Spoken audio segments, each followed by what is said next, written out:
Hello guys, and welcome back to this new video. Today in this video we are going to talk about some of the most famous men who have changed history. Specifically, this episode is going to be entirely dedicated to those doctors who have created vaccines. Some of those, we can't just go through all of them.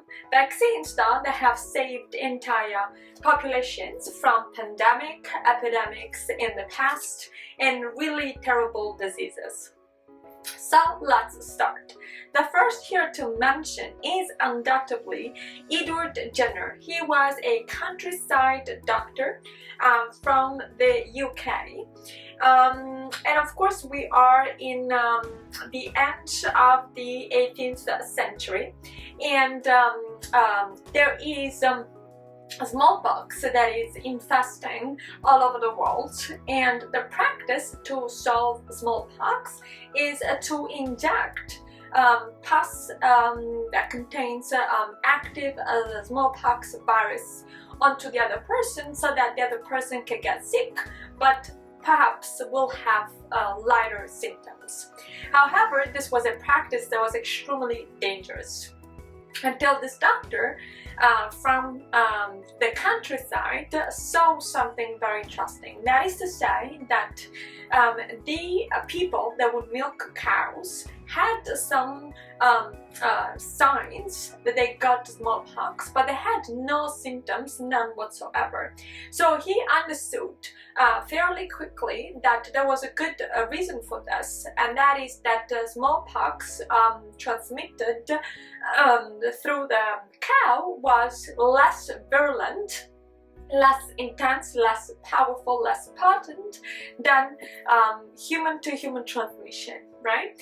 And so what happened was that in 1796 there was the young boy of his gardener, James Phillips.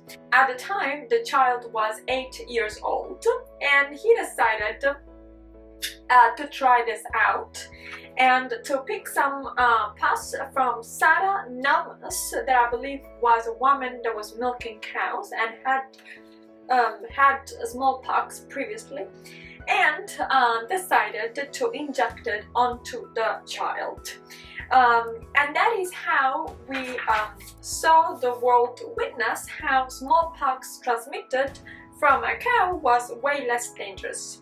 Indeed, the young boy had smallpox, but with very light symptoms. Then he tried this again on his own children, and that is how in 1853 the UK government passed the so-called Vaccination Act on the 1st of August, where it was said that they had found the vaccine for smallpox, and this was a way better practice than what was earlier known as variolization, that was the transmission from human to human. In 1885, there was a guy named Joseph Meister who was actually had been bitten by a dog 5 days earlier and had rabies. Now, rabies at the time was considered an absolutely fatal disease. But after 12 injections and 2 weeks in bed, the young guy recovered as well. And so that was the discovery of the anti-rabies vaccine. Point number 3, vaccine number 3 we're going to talk about is that to cure diphtheria. Diphtheria. So diphtheria was a disease through which there were some toxins in your body, and those toxins were responsible for swelling a lot the throat until somebody would die, basically because of the tonsils. So the throat would be so swollen that you would die suffocating. And there were 2 men. One was Emil Wu. He was working at Pasteur's lab. The other one was Emil von Behring. They achieved the same conclusion, slightly different manner, but the same conclusion. And they were also using blood serum to cure this disease. However, we have to acknowledge that Emil von Behring had a stronger and more solid foundation, and that is why we credited him over Emil Roux for the invention of the vaccine. Finally, polio. Polio was very widespread during the Second World War. Now, it would not affect with the worst symptoms everybody, but at a certain point during the Second World War, the entire world started witnessing this disease, with children basically being paralyzed. They couldn't move. They were unable to move because the bottom part of the body gets weaker and weaker and weaker, and the person is unable to walk. It affects the central nervous system, and specifically the neurons that are responsible in the bone marrow that are responsible for motion. Now, we do need to credit two scientists, two doctors. One is Jonas Salk, American, and the other one is Polish, Albert Sabin. Eventually, the Sabin method was the one that took over because it was the easiest. But Jonas Salk experimented this for the first time, so he was, technically speaking, chronologically the first to experiment the vaccine, and that happened just right after basically the death due to polio of Franklin Delano Roosevelt.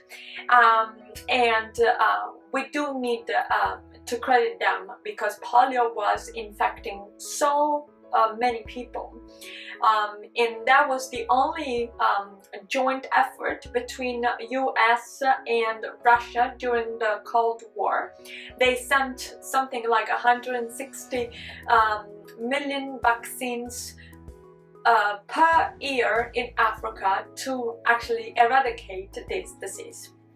Now guys, that was pretty incomplete, I'll acknowledge that, but I did want to mention some of the names that have changed history. Maybe somebody out there will be inspired one day to become a doctor just because of this. There was also another guy before I leave that I do want to mention because his name is Maurice Hillman. He was Chief Department of Respiratory Disease, and to him we owe the virus A Singapore 157H2N2 vaccine, but he created more than 40 different vaccines to help us live a better life. And we do understand how vaccines are important, though sometimes might be risky or more risky. We do understand their importance considering what we have gone through in this COVID pandemic. So guys, I don't want to spark necessarily any debate, but you're free to comment and express your opinion. We'll talk some more next time with a new video. Don't forget to like this video, click on the like button, subscribe to this channel if you enjoy knowing random things about history, philosophy, medicine, science, and anything else really. So with that being said guys, we'll talk some more next time. Bye!